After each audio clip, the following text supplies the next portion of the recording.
안녕하세요. 내면탐험의 모리스입니다. 오늘은 삶을 소외시키는 대화 방법의 또 다른 형태인 책임을 부정하는 것에 대해서 다루겠습니다.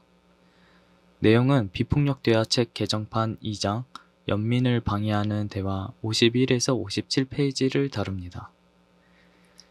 책임을 부정하는 대화 방법은 우리 자신의 생각, 느낌, 행동에 책임이 있다는 의식을 흐리게 합니다. 나치 장교 아돌프 아이히만에 대한 전범 재판을 기록한 예루살렘의 아이히만이라는 책에서 지은이 한나 아렌트는 아이히만과 동료 장교들이 스스로 책임을 부정하는 언어를 사용했다고 하죠. 그들은 자신들의 행동에 대한 이유를 누가 물어보면 그렇게 할 수밖에 없었다 라고 대답했다고 합니다. 아돌프 아이히만은 유대인을 죽음의 수용소로 이송했던 책임자로 약 500만 명을 이송했고 약 100만 명을 죽음에 이르도록 한 사람입니다. 이렇듯 책임을 부정하는 대화 습관으로 우리가 위험한 존재가 될 수 있다고 합니다. 책임을 부정하는 대화 습관은 어떤 게 있을까요? 첫 번째로는 막연하고 일반적인 이유가 있습니다. 다들 가니까 나도 대학 간다. 두 번째로는 상황, 진단, 개인적 또는 심리적 내력이 있습니다. 나는 알코올 중독자라서 술을 마신다. 세 번째로는 다른 사람의 행동이 있습니다. 아이가 찾기를 뛰어들어서 아이를 때렸다. 네 번째로는 권위자의 지시가 있습니다. 상사가 시켜서 고객에게 거짓말을 했다. 다섯 번째는 집단의 압력이 있습니다.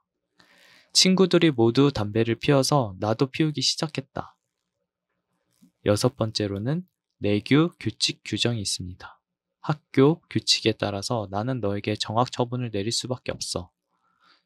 그 다음으로는 성별, 사회적 지위, 연령에 따른 역할이 있습니다. 일하러 가기 싫다. 하지만 나는 처자식이 있는 가장이기 때문에 가야 한다. 마지막으로 억제할 수 없는 충동이 있습니다. 초콜릿을 먹고 싶은 충동을 억제할 수 없었다. 우리는 이러한 대화 습관을 선택의 여지가 없다는 의미에서 선택을 인정하는 말로 바꿀 수 있습니다. 예를 들어, 나는 달콤한 디저트를 먹으면서 휴식을 취하기를 원하기 때문에 초콜릿을 먹기로 선택했다. 프랑스의 작가이며 언론인인 조르주 베르나노스는 책임을 부정하기 위해 다음과 같이 이야기했습니다. 나는 오랫동안 이런 생각을 해왔다. 만약 인류의 파괴 기술이 점점 더 발달해서 언젠가 인류가 이 지구상에서 사라진다면 그 멸종의 원인은 인간의 잔인성이 아니다.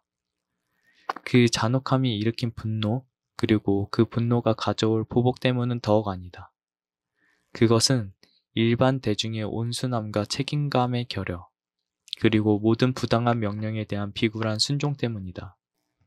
우리가 지금까지 보아온 끔찍한 일들, 또 앞으로 일어날 전율할 만한 사건의 원인은 이 세상 여러 곳에서 반항적이고 길들여지지 않은 사람의 수가 일어난다는 것이 아니라 오히려 온순하고 순종적인 사람의 수가 계속 늘어난다는 것이다.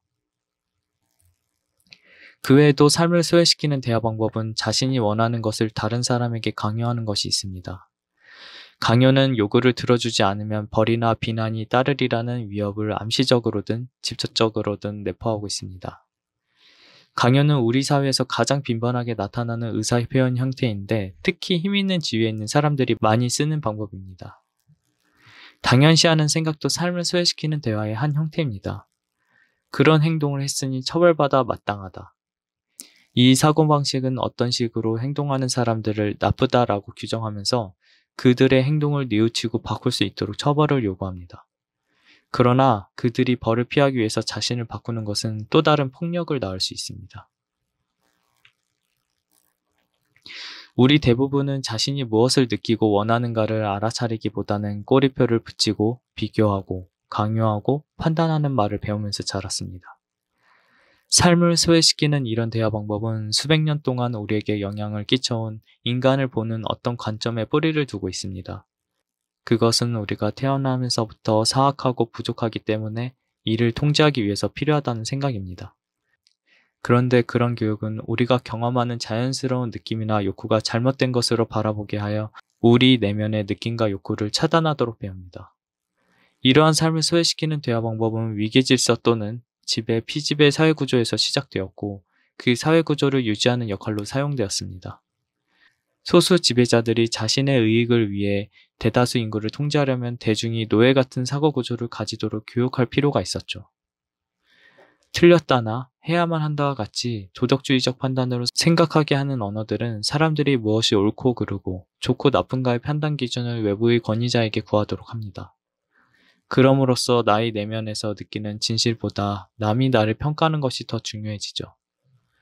그러나 우리가 스스로 느낌과 욕구를 분명히 인식하면 더 이상 착한 노예가 되지 않을 것입니다. 여러분은 어떤 삶을 살고 싶으신가요? 오늘 영상은 여기까지 마무리하도록 하겠습니다. 감사합니다.